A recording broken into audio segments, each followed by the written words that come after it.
தொடர்ந்து jokes video பார்த்துட்ருக்கேன் இல்லையா, அதே மாதிரி ஜோக்ஸ் வீடியோ தான் பார்க்க போகிறோம். போன வீடியோவில் ஒரு கேள்வி ஒன்று கேட்டுருந்தேன். அந்த கேள்விக்கான பதில் இந்த வீடியோவில் லாஸ்ட்டாக ஆன்சர் சொல்கிறேன். இப்போ நம்ம ஜோக்ஸ் பார்த்துக்கலாம். கடி ஜோக்ஸ். ஆசிரியர், உங்கள் மகன் எந்த பாடத்திலும் 100க்கு 30 மார்க்கு கூட எடுக்கலை.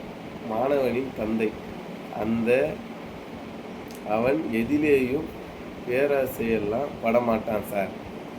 நந்தன், ஸ்கூல் வாத்தியார் வீட்டுக்கு ஓசி பேப்பர் படிக்க போனது தப்பாக போச்சு. கோபால், ஏன்? நந்தன், படித்த நியூஸ் 3இல் 1 பங்காக சுருக்கி எழுதி காண்பிக்க சொல்கிறாரு. வாத்தியார் வீட்டில் போயிட்டு நியூஸ் பேப்பர் படித்தா கூட இது மாதிரி தான். 3 பங்கு படிச்சிங்கன்னா அதில் 1 பங்கு சுருக்கி எழுதி கேட்குறாராம் அப்படின்னா சொல்கிறாரு. ஆசிரியர், ஏண்டா நான் சொன்ன பாடத்தை எழுதிக்கிட்டு வரல? மாணவன், நீங்கள் தானே சார் நேற்று பாடம் நடத்தும்போது யார் எதை சொன்னாலும் அப்படியே நம்பிடாதீங்க, யோசிச்சு பார்த்துட்டு சொல்லுங்கன்னு சொன்னீங்க. அதுதான் வாத்தியார் சொல்கிறது கூட நம்ப மாட்டாங்க. அதுதான் வாத்தியார் அது மாதிரிலாம் சொல்லக்கூடாது. அடுத்த ஜோக் பார்க்கலாம். ஒரு கோழி காலையில் கத்துனா என்ன அர்த்தம்?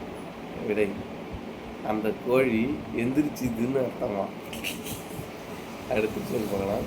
குடிக்க முடியாத டீ எது? கரண்டி. கரண்டியை குடிக்க முடியாது. ஜென்மத்தோடு யாராலையும் கரண்டி குடிக்க முடியாது. எலி சாப்பிட்டு மிச்சம் வச்ச சாதம் என்ன சாதம்? விடை, எலுமிச்சை சாதம். எலுமிச்சை சாதம். எலி சாப்பிட்டு மிச்சம் வச்ச சாதம் எலுமிச்சை சாதம். கால்கள் இல்லாத ஆட்டின் பெயர் என்ன? ஆட்டு இறைச்சி. ஆமாம், காலில் வெட்டிட்டு தான் இறைச்சி வைப்பான். கால்கள் இல்லாத ஆட்டின் பெயர் ஆட்டு இறைச்சி.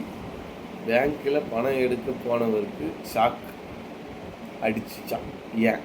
விடை, அது current account savings. Current account இருந்தால் கண்டிப்பாக ஷாக் அடிக்கும். எல்லாருக்கும் டெஃபினட்டாக அடிச்சேத்திரும் ஷாக்கு.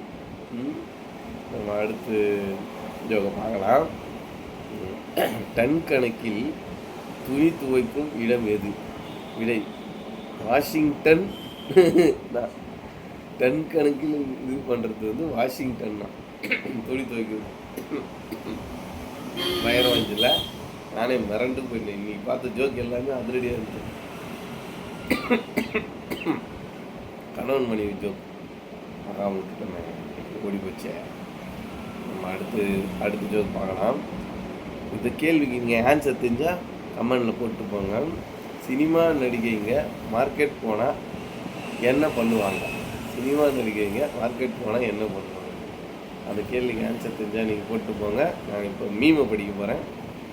இந்த உலகத்தில் 2 பேரை ரொம்ப நேரம் முறைச்சி பார்க்க முடியாது. முதலாவது சூரியன், 2வது மனைவி. இப்படி பார்க்குறது. இவங்க ரெண்டு பேரையும் தொடர்ந்து முறைச்சி பார்க்கவே முடியாது யாராலையுமே. அடுத்து ஒரு ஜோக்கு. இந்த அமுக்குனாலே ஓடி போகுது அந்த ஜோக்கு. கடுப்பாக இது. இந்த ஜோக்கு பார்க்கலாம். இது கொஞ்சம் அதிரடியாக இருக்கும்னு நினைக்கிறேன். இது எல்லாமே அதாவது 2 பேர் பேசிக்கிறாங்க. உங்கள் மனைவியை அபின்னு சொல்லாமா செல்லமாக கூப்பிடுறீங்களே, அவங்க பேர் அபிராமியா அப்படின்னு சொல்லிட்டு கேட்குறாங்க. அடங்காப்பிடாரிங்கிறத தான் சுருக்கி அப்படி கூப்பிடுறேன். அபின்னு அப்படி தான், அடங்காப்பிடாரி தான் அப்படி சுருக்கி அபின்னு கூப்பிடுறேன் அப்படின்னு சொல்கிறாரு. இதோட இந்த வீடியோ முடிச்சிக்கலாம். Thank you to all. தொடர்ந்து சப்போர்ட் கொடுக்குற எல்லாருக்கும் தேங்க்யூ. பை.